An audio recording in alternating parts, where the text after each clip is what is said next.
अब चलचित्र तिम्रो मेरो साथ सबैजनाले लेख्नु भएको यो एकदमै राम्रो र लभ स्टोरी एउटा मिठो चलचित्र बनेको छ।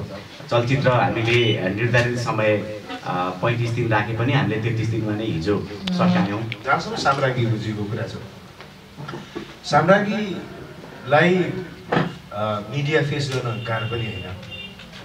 उसले मफसलको कलाहरू चाहिँ पत्रकारहरूलाई फेस गर्न हिचकिचाएको पनि होइन। एक नम्बर कुरा मलाई जहाँसम्म लाग्छ, हाम्रो पनि एउटा इच्छा के थियो भन्दाखेरि हामीले यो इन्क्लाब चाहिँ यो प्रेस मिट चाहिँ पोखराबाट काठमाडौँमा गर्न सक्थ्यौँ होइन, मजाले गर्न सक्थ्यौँ।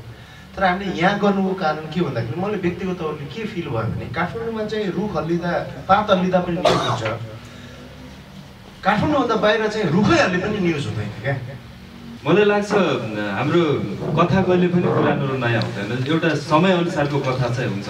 अहिले जसरी हामी चाहिँ मिडिया मार्फत होस् या दर्शकहरू मार्फत होस् चलचित्र चाहिँ पहिलाको छुट्टै हुन्थ्यो अहिलेको छुट्टै हुन्छ भनेर जुन चाहिँ भनिराखेका छौँ, स्क्रिप्ट चेन्ज छैन भनेर, कन्टेन्ट चाहिँ फरक चाहिन्छ होला। तर अहिले चेन्ज भएको भनेको मेकिङ मात्रै हो, अरू केही पनि होइन। किनभने इमोसन हाम्रो त्यही नै हो। म सबैलाई भनिदिन चाहन्छु, अलिकति जानिसकेपछि नसिकाउँ जस्तो लाग्छ कि थाहा छैन, तर हामीले रियलाइज गर्नुपर्ने कुरा के भन्दाखेरि मेसीको पनि कोच हुन्छ क्या। फुटबल खेल्ने मेसीलाई पनि सिकाउने मान्छे हुन्छ नि त, अनि त्यो सिकाइ भनेको सानो ठुलो भन्ने हुँदो रहेछ। म आफै निर्देशक र निर्माता पनि भएको हिसाबले चलचित्रमा दर्शकले खोजेको कुरा, चाहे त्यो गीतले माग होस् या कथाले माग होस्, स्क्रिन प्लेमा देखिने कुरा, पर्दामा देखिने कुरामा हामीले कम्प्रोमाइज गरेका छैनौँ। त्यसले गर्दा लगानी झन्डै हाम्रो मैले सोचेको भन्दा चाहिँ बढ्यो नै। म त जन्तीको बेस्ट डान्सर बाहेक म त जन्तीमा खुलेर नाच्ने हो, मैले जन्तीवाला डान्स देखाउँदैन, यही हो स्टेप बस। म जे नाचे त्यही नचाहे।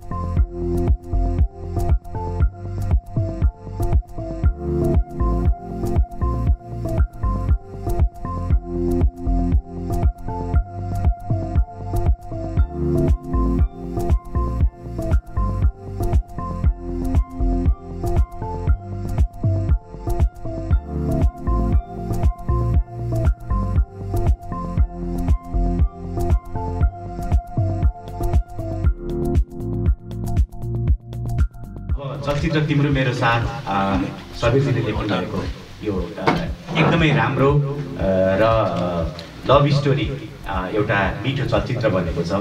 चलचित्र हामीले निर्धारित समय 35 दिन राखे पनि हामीले 33 दिनमा नै हिजो सकायौँ। शिवदाईले राम्रो खिच्नु भएको छ, कलाकारहरू भाइहरू एकदमै राम्रो तरिकाले हाम्रो काम अगाडि बढेको छ।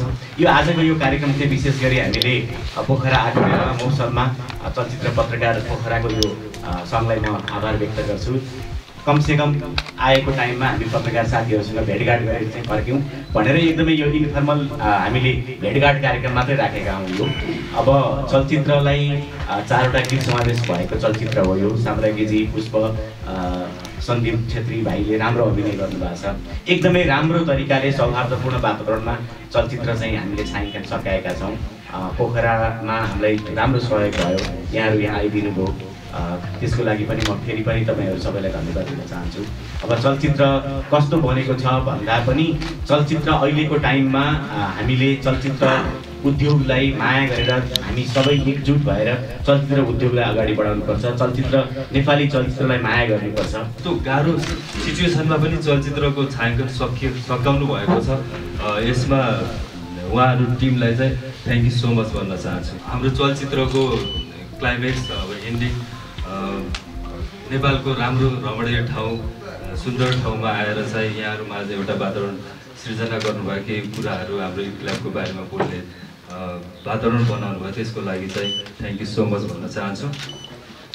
चलचित्र अब 33 दिनमा सकिएको छ। जसरी चलचित्र सकिएको छ त्यसरी दर्शकहरूलाई पनि भन्न आग्रह गर्न चाहन्छु, चलचित्रको कामहरू त अगाडि बढेको छ। हलमा आएर दर्शकहरूले पनि साथ दिनुभयो भने चलचित्र इन्डस्ट्रीलाई सहज हुनेछ र यसरी हामी एकअर्कालाई सपोर्ट गरेर अगाडि बढ्नुपर्छ र तपाईँहरूले पनि एउटा पोजिटिभ म्यासेज गरिदियो भने हलमा आएर दर्शकहरूले चलचित्र हेर्न सक्नुहुन्छ भन्ने खालको म्यासेज दिनुभयो भने पक्कै पनि दर्शकहरूले साथ दिनुहुनेछ भन्ने मैले आशा राखेको छु। कोभिडको यता चाहिँ प्रकोप छ, सारा चिज ठप्प छन्। त्यो अवस्थामा चलायमान बनाउनु नै एउटा ठुलो च्यालेन्ज थियो। भन्छ नि जिन्दगी भनेको साइकल जस्तो हो, चलुन्जेलसम्म ब्यालेन्समा रहन्छ, रोक्यो भने लड्छ। त्यस कारण कुनै पनि चिज त्यो चलेको राम्रो, बगेको राम्रो, भएको राम्रो। त्यस कारण एक त उहाँहरूको पहिलो नियत चाहिँ चलचित्र क्षेत्रलाई चलायमान बनाऊ है। अब चलचित्र क्षेत्रले पनि काम गर्यो, किनभने हवाईजहाज खोलिसकेको छ, रेस्टुरेन्ट खोलिसकेको छ, पब खोलिसकेको छ, डिस्कोटेक खोलिसकेको छ होइन। तपाईँ अब अहिले कुनै पनि लाउन्जमा जानुभयो भने त्यहाँ चाहिँ मान्छेहरू खुलेआम नाचिरहेछन् भनेपछि चलचित्र क्षेत्रमा त किन पछाडि भयो भन्ने हिसाबले एउटा ठुलो च्यालेन्ज लिएर उहाँहरूले चलचित्र चाहिँ निर्माण गर्न थाल्नुभयो, जसमा काम गर्ने मौका मैले कुनै समयमा एउटा प्लेटफर्मबाट भनेको थिएँ। मलाई शिव ढकाल दाइले मेरो अनुहार पनि खिच्ने दिन आओस् भनेर भनेको थिएँ। दाइले मलाई त्यो अवसर जुटाइदिनु, थ्याङ्क यू भेरी मच दाइ। म जस्तो मान्छेलाई पनि भरभन्न कोसिस गरेर राम्रो देखाउने प्रयास गर्नुभएको छ। पुष्पलाई चाहिँ जहाँबाट खिचेर राम्रो देखाउँछ, उसको यो प्रोफाइल त्यो प्रोफाइल भन्ने हुँदैन। तर शिव दाइले मलाई चाहिँ विशेष माया गरेर, किन भन्दाखेरि अब हुन्छ नि कमजोर बच्चालाई अलिक माया गर्नु पऱ्यो, त्यो हिसाबले चाहिँ यसलाई चाहिँ राम्रो देखाउँछु ल, यो मेरो ठुलो च्यालेन्ज हो भने। यो चलचित्रमा दुईवटा एकदमै ठुलो च्यालेन्ज छ दुई डिपार्टमेन्टलाई। एउटा सिनेमाटोग्राफरको डिपार्टमेन्टलाई मलाई सुन्दर देखाउनु पर्छ, अर्को मेकअपको डिपार्टमेन्टलाई मलाई सुन्दर देखाउने भरमाउनु कोसिस। र मैले यो सबै मान्छेलाई साक्षी राखेर भन्नुपर्छ, सर यु आर जिनियस हो। मैले भन्छ नि हाम्रो एउटा ट्युनिङ यस्तो थियो, हाम्रो अहिले सिनेमामा चाहिँ एउटा साइन ल्याङ्ग्वेज छ। म त केही राम्रो गर्ने बित्तिकै यो दिन्छौँ हामी, यो खिच्नु होला। पर्फर्मेन्सको बेलामा सबिरजीले मलाई एउटा पज, दुईवटा पज, यहाँ लुक्स त्यो लुक्स गर्दाखेरि नै मेरो पर्फर्मेन्स आफैलाई फिल हुन्थ्यो कि यार यो अलग किसिमको देखिएँ म होइन। जस्तो तपाईँलाई एउटा डायलग छ, म आज तँलाई स्वर्ग देखाउँछु, यो थियो। अनि सबिरजीले भन्नुभयो पज हालिदिनु यार, अनि मैले हेड म आज तँलाई स्वर्ग देखाउँछु, यो पज हाल्ने बित्तिकै म भएर देखेँ होइन। सो त्यस्ता पजहरू त सरले मलाई सिनेमाभरि यति हाल्न लाउनु भएको छ कि भनेर साथै छैन, त्यसको लागि हृदयदेखि धन्यवाद छ है।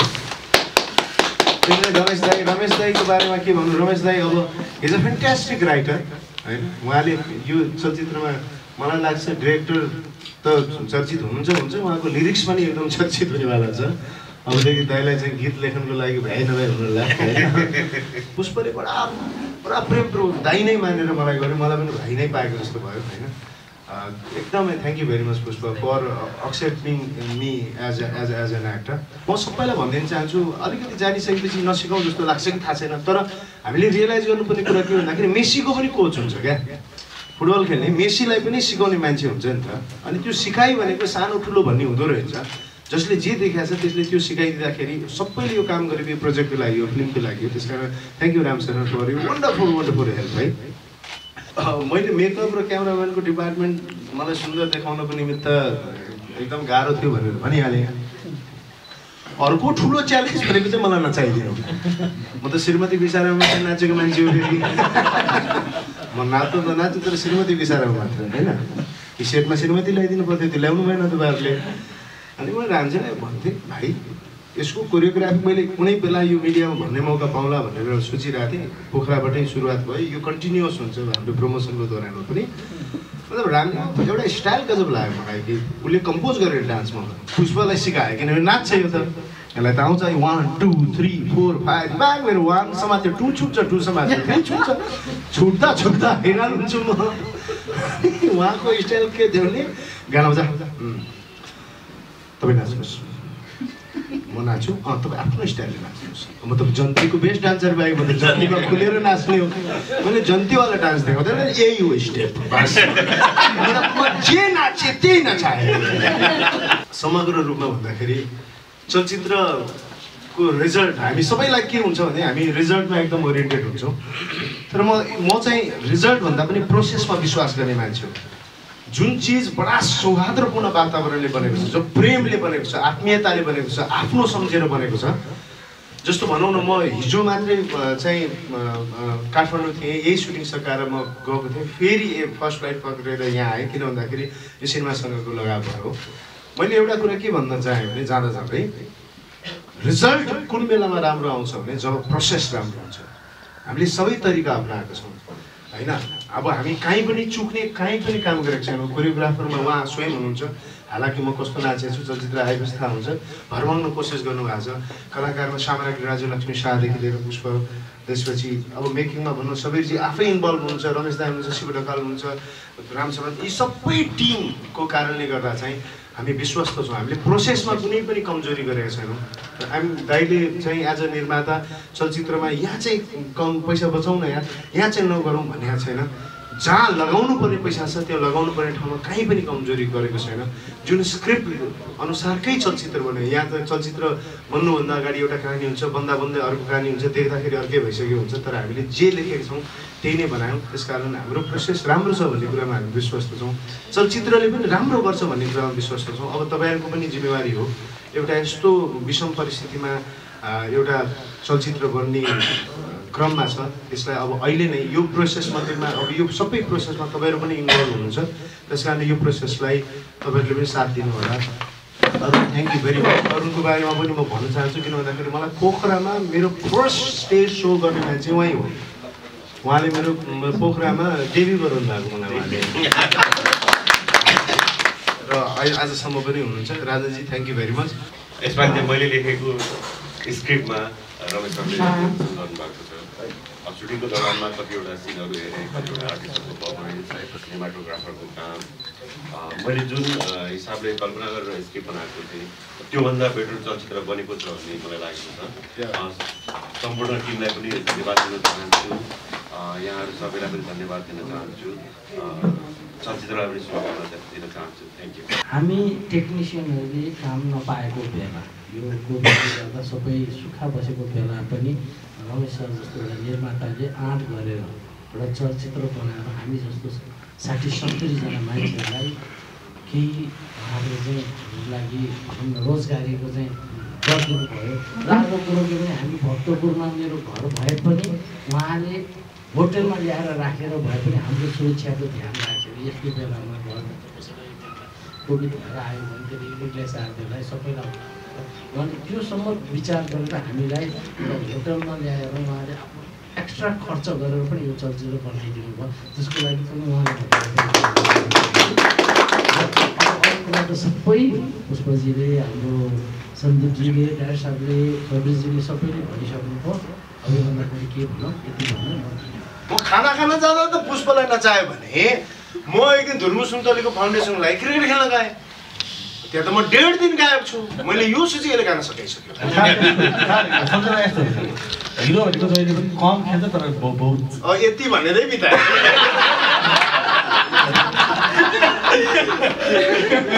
उहाँको एउटा स्टाइल के रहेछ नि नाचिसकेपछि खायो खायो मोटो गजबको रहेछ खायो दियो रुमल खाँदो रहेछ लास्टमा त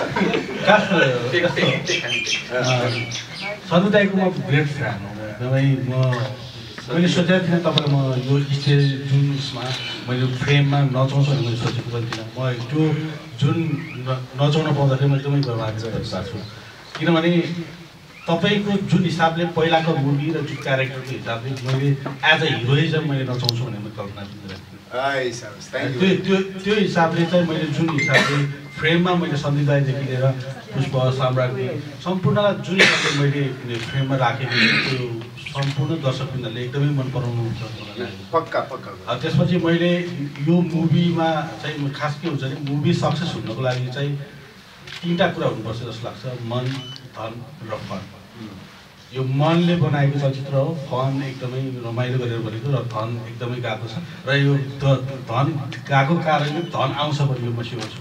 त्यही भएर यो अनि जति धन जाँदाखेरि पनि एउटै मुखमा सिकस नहुने प्रोड्युसर भएको छ।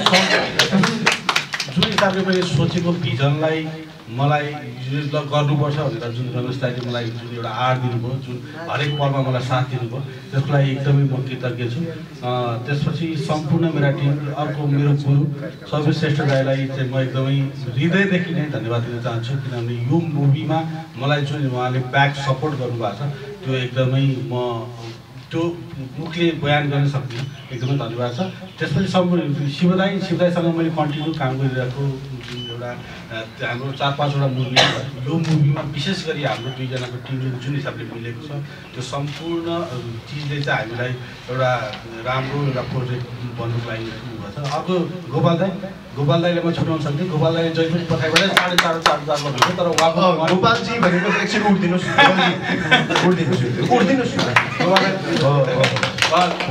उहाँको बारेमा चाहिँ म के भन्छु भन्दाखेरि एउटा उहाँले ओभरअल प्रोडक्सन हेर्नुभएको थियो। ओभरअल उहाँको डिपार्टमेन्ट चाहिँ एउटा थिएन, डाइरेक्टर पनि उहाँकै डिपार्टमेन्टमा आउने, एक्टर पनि उहाँकै डिपार्टमेन्टमा आउने, सिनेमेटोग्राफर पनि उहाँकै, किचन पनि उहाँकै डिपार्टमेन्टमा आउने होइन। अनि मलाई उहाँको एउटा इन्ट्रेस्टिङ कुरा भनिदिन मन लाग्छ। उहाँ चाहिँ 12 बजे सुटिङ सक्यो भने हामीसँगै उहाँ 12-1 बजे सुत्नुहुन्थ्यो। 3 बजे सुटिङ सक्यो भने उहाँ पनि 3 बजे नै सुत्नुहुन्थ्यो। कतिपय चाहिँ 4 बजे सुत्यो, 4 बजे नै सुत्नुहुन्थ्यो। तर उठ्ने चाहिँ सबैभन्दा पहिला उहाँ उठ्नुहुन्थ्यो र सबैलाई उठाउनुहुन्थ्यो क्या। हुन्छ नि, मैले भने कस्तो प्राणी हो। त्यही भएर यो सबै चिज मिलेर एउटा मुभी राम्रो बनेको छ। यहाँबाट जुन हिसाबले जुन अरू सरले जुन हामीलाई सपोर्ट गरेर यसरी प्रेस जुन हिसाबले जुन एउटा म अध्यक्षज्यू भन्दा पनि उहाँ मेरो साथै हुनुहुन्छ पहिलादेखि नै, त्यो हिसाबले चाहिँ यो जुन एउटा माहौल बनाइदिएको त्यसलाई एकदमै धन्यवाद दिन चाहन्छु। अब भने चलचित्रको विषयमा र विभिन्न विषयहरूमा यहाँलाई केही प्रश्नहरू, केही जिज्ञासाहरू छ भने सोध्न सक्नुहुनेछ। कोभिडको यो चाहिँ महामारीमा 33 दिनमा चाहिँ सुटिङ सक्नु भएको छ आज होइन।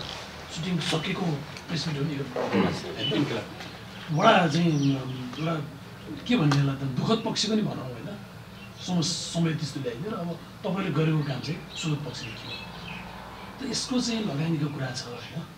कसरी गर्नुभयो, कति लगानीको, कहाँ छाइन्दा गर्नुभयो, कलाकारको त एउटा व्यवस्था आइहाल्यो, अब अरू होल टिमको पनि आयो होइन। अब क्याप्टन साहबले चाहिँ थोरै यसको बारेमा प्रकाश पारिदिनु होला, यो कसरी आँट गर्नु।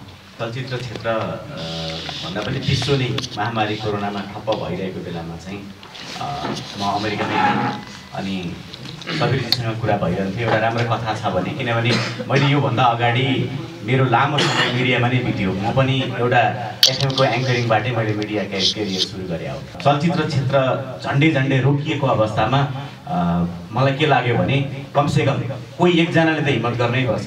राम्रो कथा छ भने चलचित्र बनाऊ भनेपछि सबीरजीको कथा सुने मैले 4-5 चोटि हामीले त्यसलाई एडिट गऱ्यौँ अनि हामी छलफल गऱ्यौँ र बिस्तारै हामीले चाहिँ लगानी भन्दा पनि चलचित्र क्षेत्रलाई चलायमान गरौँ भन्ने उद्देश्यले चलचित्रमा हामीले हात हाल्यौँ। लगानी त अब अहिले सिम्पल ल एउटा फिल्म बनाउँछु भन्ने बित्तिकै 1.5 करोड भनेको त सुरुमै जाने कुरा हो। त्यसपछि गीत, छायाङ्कन, फेरि यो चलचित्रमा 4वटा गीत समावेश भएको छ।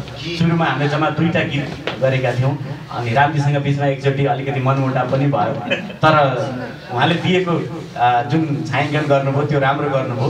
सुरुमा अब 4-5 लाखमा सकिने गीत, पछि अब राम्रो इन्भेस्ट भयो एउटै गीतमा। यी चिज भनेको बजेट बढ्ने कुराहरू हो, तर म आफै निर्देशक र निर्माता पनि भएको हिसाबले चलचित्रमा दर्शकले खोजेको कुरा, चाहे त्यो गीतले मागोस् या कथाले मागोस्, स्क्रिन प्लेमा देखिने कुरा, पर्दामा देखिने कुरामा हामीले कम्प्रोमाइज गरेका छैनौँ। त्यसले गर्दा लगानी झन्डै हाम्रो मैले सोचेको भन्दा चाहिँ बढ्यो नै। त्यो हुँदा पनि चलचित्र क्षेत्रले एउटा राम्रो चलचित्र पायो जस्तो लाग्छ मलाई, किनभने यति राम्रो अनुभवी निर्देशकले लेखेको कथालाई अनि हाम्रो संयुक्त टिमले जुन यो चलचित्र हामीले बनायौँ, यो धेरै मिठो चलचित्र राम्रो बनेको छ। शिवदाई आफै झन्डै चाहिँ 100औं चलचित्रलाई छायाङ्कन गरिसक्नु भएको। मलाई त त्यसले गर्दा मैले दाइको कुराहरू मलाई त कहिलेकाहीँ कस्तो लाग्छ भने शिवदाई पहिला आएको कि क्यामेरा पहिला आएको जस्तो लाग्छ। त्यसले गर्दा त्यो चाहिँ धेरै राम्रो बनेको छ। अघि सन्दीप भाइले भनिसक्नुभयो अब हामी धेरै नजिकको दाजुभाइ नै हो। त्यो बेलादेखि नै चलचित्र बनाउनुपर्छ भनेर मलाई यो टिमको मोटिभेट नै मेरो लागि चाहिँ राम्रो उत्प्रेरणाको स्रोत हो। र चलचित्रमा प्रमोसन बाहेक नै झन्डै 180 जति हाम्रो बजेट छोइसकेको छ। अब प्रमोसनमा फेरि हामी अगाडि आउँछौँ।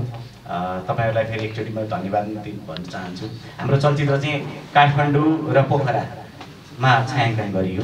सुरुमा यो अमेरिकामा छायाङ्कन गर्ने कुरा थियो। सबै युनिट चाहिँ कोभिडले गर्दा चाहिँ भिजाको प्रब्लम, किनभने भिजा सेन्टर नै बन्द थियो अनि त्यसले गर्दा हामीले सबै छायाङ्कन चाहिँ यहीँ सकायौँ। खुसी लागेको छ इन्क्ल्याब चाहिँ पोखरामा गर्न पाइयो, सुन्दर नगरीमा, र मुभीको क्लाइमेक्स सिन पनि हामीले पोखरामै सकायौँ। त्यसले गर्दा म पोखरावासी यहाँहरू सम्पूर्ण आदरणीय पत्रकार साथीहरूलाई धन्यवाद दिन्छु।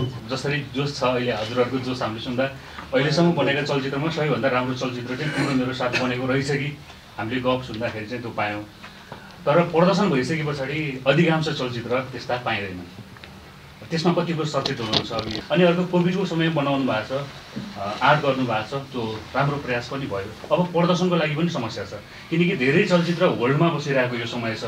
त्यसमा कस्तो खालको समस्या होला र लक्ष्य चाहिँ तपाईँहरूको के हो त्यसमा? अनि यसको मेन कलाकार साम्राज्ञी राज्यलक्ष्मी देवी शाह हुनुहुन्छ र इन्क्ल्याब चाहिँ पोखरामा गर्दै हुनुहुन्छ। योसम्म उहाँ यहीँ हुनुहुन्थ्यो र आज जानुभयो भनेर हतार हतार भन्नुभएको छ। उहाँले मिडिया फेस गर्न नचाहेर हो अथवा मफसलका पत्रकारहरूलाई खासै भेट्नु पर्दैन भन्ने अर्थले हो। हामीले त शङ्का गरेका छौँ होइन, त्यसलाई पनि निवारण गरिदिनको लागि किनकि मेन कलाकार भनेर राख्नु भएको छ। तर पनि अब हामीले बुझेअनुसार उहाँ फर्किनु भएको छैन कि भन्ने पनि यहाँ बुझिएको छ।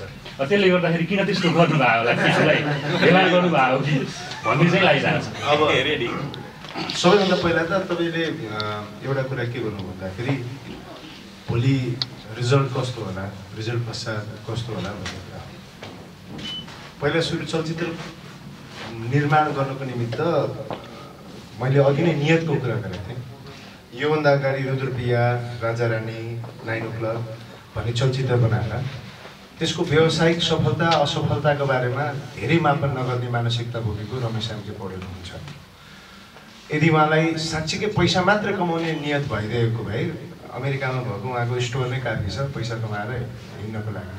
तर जसरी उहाँले भन्नुभयो कि चलचित्रसँग उहाँको लगाव, मिडियासँगको लगाव, यो एउटा भनौँ न यो त एडिक्टेड हुन्छ नि त मान्छे होइन। यो एडिक्सनको कारणले गर्दा नै उहाँ आफ्नो व्यवसायहरूलाई सुटिङको दौरान पनि उहाँ भिडियो कल गर्नुहुन्थ्यो, के भइरहेछ भन्नुहुन्थ्यो। सकिएपछि फेरि हामी सर्टमा आउनुहुन्थ्यो। भनेपछि सम्बन्ध बिग्रिने कारण पैसा हुनसक्छ, सम्बन्ध बिग्रिनु हुने कारण चाहिँ मलाई घाटा लाग्यो तेरो कारणले गर्दा भन्ने हुनसक्छ। त्यो उहाँलाई विगतका आफ्नो चलचित्रले दिइसकेको छ र ती चलचित्रहरूसँग आबद्ध भएका व्यक्तिसँग पनि उहाँको अहिलेसम्म पनि सुमधुर सम्बन्ध छ। र अर्को कुरा के भन्दाखेरि हो चलचित्र भनेको बनाउन्जेलसम्म आर्ट हो, बकाइदा होइन, कला हो।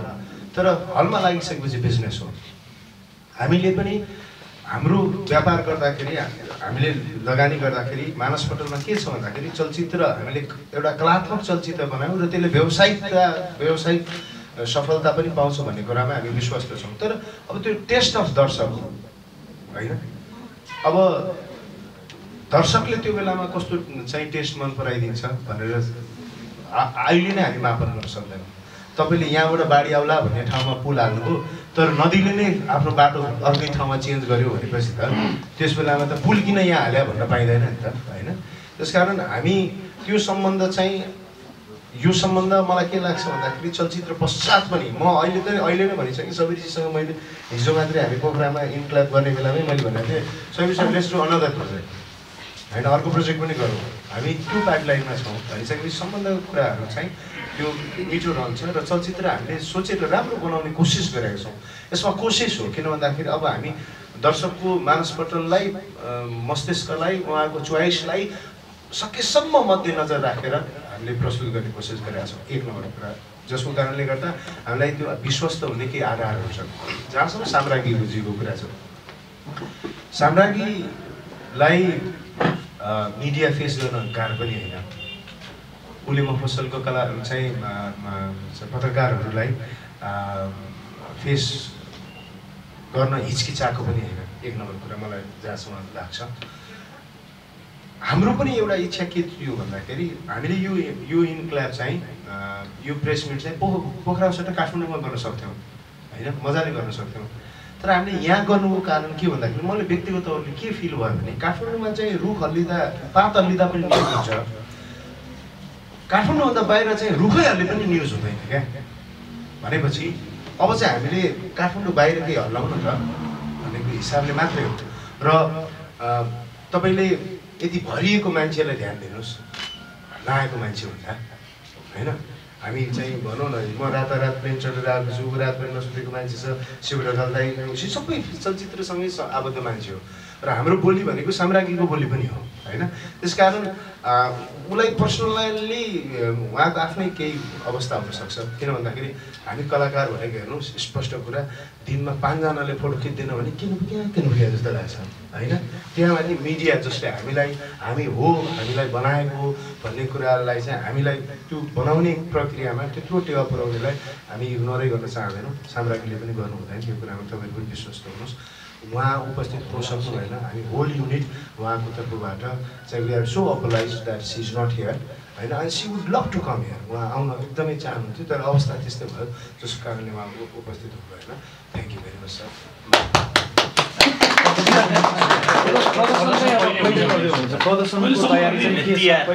हामीले तिहारको टाइममा अब देउसी भैले सँगै खेल्दै एउटा प्रश्न के समग्र नेपाली सिनेमाको कुरा गर्नु पर्दाखेरि हामीसँग अहिलेसम्म के छ भन्दाखेरि यो स्क्रिप्टको विषयमा स्पेसली के यो फिल्म तिम्रो मेरो साथ भन्दा नि समग्र नेपाली सिनेमाको विषयमा थोरै भूमिका भएको छ है। केही समय अगाडि नायिका प्रियङ्का कार्कीले एउटा अन्तर्वार्तामा एउटा प्रोग्राममा के भन्नुभएको थियो भन्दाखेरि कोरोनाको समय तपाईँको कसरी बित्यो भन्दाखेरि मैले एउटा फिल्मको स्क्रिप्ट तयार पारेँ भन्नुभयो होइन। त्यसै गरी केही समय अगाडि एकजना डिरेक्टर दाइले भेटेको थिएँ मैले पोखरामै। उहाँले के भन्नुभयो, दाइ कस्तो भयो, कस्तो हुँदैछ, त्यो प्लान के हुँदैछ भन्दाखेरि उहाँले एउटा स्क्रिप्ट लेखेँ भन्नुभयो कि फिल्मको सबैभन्दा बलियो पक्ष भनेको खम्बा भनेको त्यो पिलर भनेको स्क्रिप्ट हो। सबै कुरा सुन्दाखेरि स्क्रिप्टलाई यति इजिली लिनुभयो कि उहाँहरूले के मैले भन्नु खोजेँ कि हाम्रो तिम्रो मेरो साथमा सबैलाई लेख्नु भएको छ होइन। उहाँले पनि कस्तो के आरोप छ भन्दाखेरि उहाँले बनाउने फिल्म मेकिङ गर्ने फिल्महरू, उहाँले लेख्ने स्क्रिप्टहरू, उहाँले लेख्ने फिल्महरू अलिक परम्परागत शैलीको अलिक ट्रेडिसनल टाइपको हुन्छ भन्ने आरोप पनि छ दाइ होइन। यो आरोपमा तपाईँको धारणा के छ? एउटा सबैजनाले होइन, सबैजनाले प्रश्न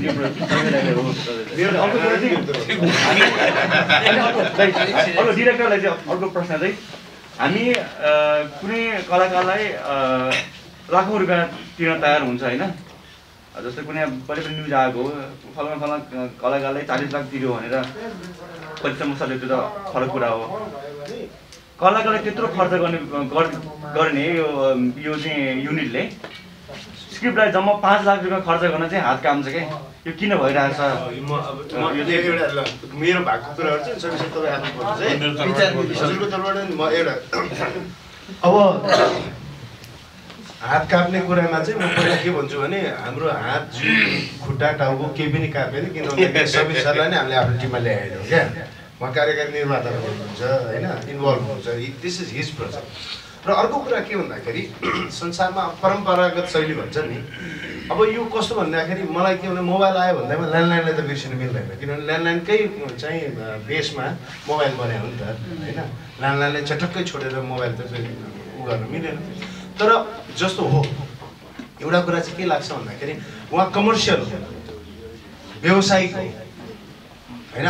उहाँले चलचित्र प्रोड्युसरलाई पैसा कमाइदिन्छु, यसले पैसा कमाउँछ भन्ने कुरा हो।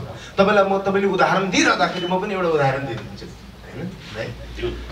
सञ्जय लीला बन्सालीले रामलीला भन्ने फिल्म बनाउनुभन्दा अगाडि उसको चलचित्रहरू सबै सुपर फ्लप भइसकेपछि राउडी राठौड भन्ने फिल्म बनाउनु पऱ्यो क्या, जसको लागि प्रभुदेवा भन्ने स्क्रिप्ट चाहिँ डिरेक्टरलाई उहाँ आफैमा कोरियोग्राफर, उहाँलाई चाहिँ डिरेक्टर राख्नु पऱ्यो। यदि सञ्जय लीला बन्साली जस्तो क्राफ्टमा बनाउने सिनेमा बनाउने मान्छेले त राउडी राठौड जस्तो चलचित्र बनाउनुपर्छ, किन भन्दाखेरि व्यवसाय पैसा चाहियो फिल्म बनाउनको लागि होइन। भनेपछि सबीरजीले एउटा प्रड्युसरलाई धनी बनाउँछु, सबै चलचित्र कर्मीहरूलाई चाहिँ 2-4 पैसा कमाउने मौका दिन्छु, वा चाहिँ सबै कलाकारहरूले चाहिँ एउटा काम पाउने मौका क्रिएट गर्छु भन्ने हिसाबले एउटा कहानी लेख्नुहुन्छ भने कुनै पनि मान्छेलाई एउटा क्याटेगोराइज नगरौँ होइन। र उहाँको स्टाइल त्यही हो होइन सर। उहाँ व्यावसायिक लेखनमा विश्वास गर्ने मान्छे हो। व्यवसाय र अहिले म तपाईँलाई भन्न चाहन्छु किन भन्दाखेरि म सबिरजी र मेरो स्क्रिप्टकै बेलामा जब उहाँले मलाई कहानी सुनाउनु भयो, कहानी सुनाउने बेलाको इम्प्रम्प्ट मैले भनेको थिएँ यो हुँदैन, यहाँ यस्तो हुन्छ सबिर साहब। यदि उहाँलाई पुरानै धर्राको चाहिँ मानसिकता भइदिएको भए सायद तपाईँले त्यो प्लटै चेन्ज गर्नुहुन्थेन हो क्या सर, भन्नुहोस् न। भनेपछि हामी अहिले समग्र रूपमा कस्तो छ भन्दाखेरि हो अब साउदी अरबतिर अमिताभ बच्चनलाई अहिले पनि जवान छ भनिरहन्छ अरे क्या, किनभने अहिले पनि जन्जिर भन्ने फिल्म हेरेर बसिरहेछन् अरे होइन। अहिलेको नयाँ पिङ पुगेकै छैन अरे क्या त्यहाँ। अनि अमिताभ बच्चनको दारी देख्दा यदि अमिताभ बच्चन या अल्लाह भनेर भन्छन् क्या। भनेपछि अब सबिर श्रेष्ठको पनि पुरानो कामहरूलाई मात्रै बेसमा बसेर चाहिँ मूल्याङ्कन गर्नु सट्टा अब यो आउने चलचित्रमा पनि हेर्नुहोस् र तपाईँहरूको जस्तो क्रिएटिभ सुझाव पनि दिनुहोस्। र अर्को कुरा मैले अब फेरि तपाईँको अर्को कुरामा पनि भन्न खोजेँ कि जसरी हो तपाईँले एकदम सही कुरा भनेको जस्तो स्क्रिप्ट भनेको त्यो चाहिँ सोच्दा सोच्दै आज स्क्रिप्ट लेख्दै भन्ने होइन होइन। स्क्रिप्टका आफ्नै टेक्निकलिटिजहरू हुन्छन् र कसले के लेख्यो भन्ने कुरा चाहिँ उहाँहरूको आफ्नो अनुभवको कुराहरू पनि होला। तर जो टिम उहाँ हुनुहुन्छ उहाँले चाहिँ यो स्क्रिप्ट लेखनमै चाहिँ आफ्नो सम्पूर्ण जवानी झन्डै झन्डै बिताइसक्नु भएको झन्डै झन्डै भन्ने शब्द राखेको छु यहाँ हेर्नुहोस् न होइन। झन्डै झन्डै बिताइसकेको मान्छेलाई चाहिँ अनि हामीले टिममै राख्दाखेरि चाहिँ हामीले कहीँ पनि कापेका छैनौँ। र तपाईँहरूको यसरी कन्सियस प्रश्न आओस् र यसै गरी तपाईँहरूले चाहिँ हामीलाई क्रिएटिभ सुझाव दिँदै जानुहोस् होइन। तपाईँहरूको मलाई फेरि एउटा राम्रो तपाईँहरूको के मन पऱ्यो भने कोही पनि मान्छेहरू कटाक्ष हुनुहुँदो रहेछ यहाँ होइन। हुन्छ नि उहाँले चलचित्र कहिले प्रदर्शन गर्नुहुन्छ, यो पछिको अवस्था के हो, उहाँले त्यही गरी तपाईँले त्यही गरी प्रश्न सोध्नुभयो, त्यसलाई धेरै धेरै धन्यवाद। म फेरि रिपिट गर्न चाहन्छु, हात कमाएको छैनौँ जसको कारणले गर्दा सबिरजी हामीसँगै हुनुहुन्छ। सबिरजीको पहिलाका लेखनहरूभन्दा अहिले धेरै परिमार्जित छन्, किन भन्दाखेरि दर्शकको टेस्ट चेन्ज भयो भने त उहाँ पनि त चेन्ज हुनु पऱ्यो। नत्र भने आइफोनले 11 मात्रै बनाएर बसेको भइहाल्यो, 12 हाम्रो कस्तो थिएन पहिलो नेपाली फिल्महरू के हुन्थ्यो जस्तै भात खाँदैछ भन्दाखेरि म भात खाँदैछु भने दृश्यमा देखाएको कुरा त डाइलग त बोल्न आवश्यक छैन नि त होइन। यो सबै कमजोरी ठिक छ, त्यो तपाईँले पनि जसरी बुझ्नु भएको छ त्यसरी नै प्रस्तुत हुनुभयो। हामीले पनि उहाँहरूको अनुभवलाई निचोरेर एउटा राम्रो प्रस्तुति दिने कोसिस गरेको तपाईँको चाहिँ कमेडी छ कि छैन त यो फिल्ममा? मेरो कमेडी छ। जस्तो डान्सको मात्रै कुरा गर्नुभएको थियो अघि। जस्तो हेर्नुहोस्, म तपाईँलाई एउटा गजबको कुरा भन्न चाहन्छु। मेरो रोल, मेरो कहानी, मेरो बारेमा जान्न चाहिँ तपाईँले चलचित्र हेर्नुपर्छ। साँच्चीकै हो। किन भन्दाखेरि म यो कुरा चाहिँ ठुल्को भन्न सक्छु कि आजसम्म जसरी सन्दीप छेत्रीलाई टिभी सिनेमामा जसरी देखिरहेको थियो त्योभन्दा फरक शैलीमा तपाईँले मलाई अघि लभ स्टोरी जन्मगार भन्नुभएको थियो, त्यही भएर फेरि कमेडी पनि छ कि छैन भन्ने अब तपाईँ भए पछाडि कमेडी त हेर्न चाहन्छ होइन। कहिलेकाहीँ नाना पाटेकरको एकदमै डायलग मन परेर खामोशी भन्ने फिल्म पनि हेर्नु पर्यो हुन्छ होइन। त्यो अवस्था पनि हुनसक्छ होइन त। यसलाई पुरानो ढर्रा भन्नुहुन्छ कि नयाँ ढर्रा भन्नुहुन्छ? मेरो फिल्ममा हिरो हुन्छ, मेरो फिल्ममा हिरोइन हुन्छ। मेरो फिल्ममा हिरोइन आउँदाखेरि कपाल उठ्छ, उसको सल उठ्छ होइन। तपाईँले आज पनि हेर्नु होला, तपाईँ त्यही सलमान खानको फिल्म त्यसरी नै हेर्नुहुन्छ, दीपिका पादुकोणको फिल्म त्यसरी नै हेर्नुहुन्छ। तर मैले दिएको चलचित्रमा जस्तो मेरो कुन चाहिँ फिल्म मैले हरेक फिल्ममा एज अ डाइरेक्टर भन्दैछु है, मैले एज अ राइटर मैले फिल्म सुटिङ सक्यो। मलाई जहाँसम्म लागेको छ सबै टिमले राम्रै चलचित्र बनाउनु भएको छ, रमेशको धेरै नै छ। स्क्रिप्टमा मैले जुन किसिमको एउटा कल्पना राखेको थिएँ त्यो कल्पनाभन्दा राम्रो चलचित्र बनेको मलाई लागेको छ अनि त्यो त रिजल्ट त आउनु बाँकी छ। त्यसपछि मैले हरेक चलचित्र मेरो चाहे तपाईँ रामप्यारी हेर्नुहोस्, चाहे काली हेर्नुहोस्, चाहे तथास्तु हेर्नुहोस् होइन, चाहे अस्ति भर्खर मेरो रिलिज भयो बाँधमाले व्यापारिक हिसाबमा असफल रहेको त्यो म स्वीकार्छु। मैले हरेक चलचित्रमा एउटा केही आफूले जानेको है, अब तपाईँहरूले सोचेको र मैले जानेको कुरा फरक होला। मैले आफूले जानेको, आफूले सिकेको मैले नयाँ कुरा प्रयोग गर्ने कोसिस गरेको छु। मैले चाहे तपाईँ कालीमा हेर्नुहोस् होइन, या रामप्यारीमा हेर्नुहोस्, रामप्यारीमा एउटा टेम्पो ड्राइभरको स्टोरी लिएको छु होइन। त्यो चिजलाई त्यही चिज हो मैले कमर्सियल हिसाबबाट मैले प्रस्तुत गर्छु, जुन चाहिँ तपाईँलाई पुरानो लागेको हुनसक्छ। ठिक छ, तपाईँको क्वेसनले म केही सचेत हुँला त्यस्तो रहेछ भनेदेखि म आफूले पनि अध्ययन गर्छु।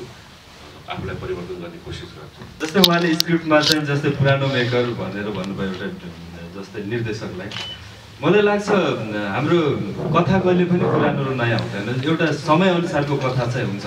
अहिले जसरी हामी चाहिँ मिडिया मार्फत होस् या दर्शकहरू मार्फत होस् चलचित्र चाहिँ पहिलाको छुट्टै हुन्थ्यो अहिलेको छुट्टै हुन्छ भनेर जुन चाहिँ भनिराखेका छौँ, स्क्रिप्ट चेन्ज छैन भनेर, कन्टेन्ट चाहिँ फरक चाहिन्छ होला। तर अहिले चेन्ज भएको भनेको मेकिङ मात्रै हो, अरू केही पनि होइन। किनभने इमोसन हाम्रो त्यही नै हो।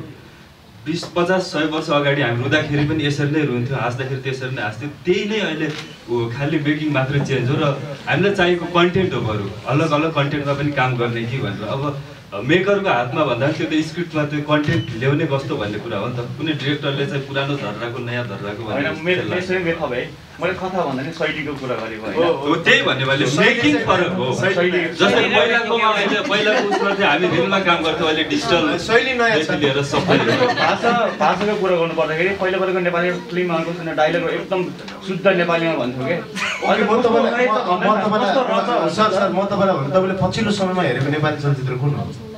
तपाईँले लेटेस्ट मेरो पनि प्रश्न त्यही हो। मैले पहिला हेरिसकेको स्पेसल्ली मेरो हेर्नु भएको थियो होइन तपाईँको छोडिदिनुहोस् न, लेटेस्ट अहिले कुन हेर्नुभयो? नेपाली फिल्म कि कुन चाहिँ नेपाली फिल्म हलमा चलेको चाहिँ अब 1 वर्षै भयो हलमा चाहिँ नहेरेको। अब हेर्नुहोस् अनि 1 वर्ष भयो ठिक छ। मैले चाहिँ बिचमा हेरेको मैले नेपाली फिल्म भन्दा इरानी फिल्महरू हेरेको छु होइन। इरानी त्यो अफगानिस्तानी फिल्महरू चाहिँ होइन, नेपाली फिल्ममा कुरो गर्दा मैले टुल्के हेरेको थिएँ। अब टुल्केमा तपाईँले कस्तो पाउनुभयो? टलक जङ भर्सेस टुल्केमा के पाउनुभयो? होइन भन्नु न, टलक जङ भर्सेस कुन चाहिँ पछा सोध्नु न त, कुन चाहिँ पछा? होइन त्यही त, त्यो चलचित्रमा प्रस्तुतिकरण कस्तो पाउनुभयो, डायलग कस्तो पाउनुभयो? जस्तै अब शैलीको कुरा गर्नुभयो होइन, डायलग सिम्पल तपाईँले बुझ्ने भनौँ न, डायलगको कुरा गरेर जस्तो मैले भनेको हामी एउटा कुरा चाहिँ सर मैले भने ठिक छ यो तपाईँको यस्तो कुरा जस्तै उहाँको आरोपको कुरा आउँछ होइन, यो मैले लगाएको आरोप होइन, यो होइन फेरि आरोप भनेर तपाईँ यसरी नभन्नुहोस्। हेर्नुहोस् है सर, मैले प्लिज आरोप भनेको त यस्तो लाग्छ कि अपराध गर्नुभएको छ, आरोप लागिरहेको छ, अन्त अब जेल हाल्नुपर्छ। त्यो आरोप प्रमाणित भयो भने जेल जानु पर्यो। आरोप नभन्नुहोस्, उहाँको बारेमा यस्तो भनिन्छ भन्नुहोस् होइन। यो चाहिँ मैले भनेको शब्द चयन गर्दाखेरि हामी सबैजी तपाईँको बारेमा यस्तो भनिन्छ नि भन्नुहोस् न, आरोपै लागेको छ मलाई त तपाईँ जेल जान्छ प्रभु माफ पाउनु। आरोप पनि पुष्टि भएको होइन नि त, आरोप फरक कुरो हो, पुष्टि हुनु फरक। आरोप लगाएर हरेक मान्छे दोषी हुँदैन, सिकाइ नै हो। मैले भने फेरि एउटा कुरा मैले भने 100% उहाँले समग्र चलचित्र उद्योग राम्रो होस्, नेपाली फिल्म राम्रो बनोस्, नेपाली चलचित्र लेख्नेले राम्रो लेखिदियोस्, अभिनय गर्नेले राम्रो लेखिदियोस्, डिरेक्टरले राम्रो गरिदियोस् भनेरै उहाँको प्रश्न हो। म त्यसलाई स्वीकार गर्छु र थ्याङ्क यू भेरी मच। सबैभन्दा पहिला त तपाईँहरूको यो उपस्थितिको लागि धेरै धेरै धन्यवाद। चलचित्र तिम्रो मेरो साथको सम्पूर्ण टिम, जुन हिसाबले आजको यो प्रेस मिट भयो, जहाँसम्म लाग्छ यो फ्रेन्डली इन्भाइरोमेन्टमा हाम्रो खालि कन्भर्सेसन पनि भयो। यो चाहिँ हाम्रो चलचित्र पत्रकार सङ्घ कास्की हामी अरू बेलामा पनि के भन्छौँ भने चाहिँ नेपाली फिल्मको स्तर उन्नति पनि हुनुपर्छ, नेपाली फिल्मको मार्केट पनि ग्रो हुनुपर्छ र सबैजनाको राम्रो हुनुपर्छ भन्ने कि हाम्रो एउटा कन्भर्सेसन रहन्छ र त्यही कन्भर्सेसन थियो भन्न चाहन्छु। अवश्य अन्यथाहरूले नलिदिनु होला। अनि सँगसँगै चाहिँ यो चलचित्र चाहिँ बनिसकेको छ, जहाँसम्म लाग्छ राम्रो बनेको छ र यो चलचित्र यो सबै टिमको करियरको लागि र नेपाली फिल्म इन्डस्ट्रीको करियरको लागि चाहिँ नेपाली फिल्म इन्डस्ट्रीको पनि आफ्नो करियर छ, त्यसको लागि चाहिँ यो माइलस्टोन बनोस्। धेरै धेरै शुभकामना र आगामी दिनमा तपाईँहरूसँग हामीले सहकारी गरेर अरू के कस्तो कुरामा हामीले सहकारी गर्न सक्छौँ, हामी सहयोग गर्नको लागि तयार छौँ। सबैको जय होस्। चलचित्र तिम्रो मेरो साथको पनि जय होस्।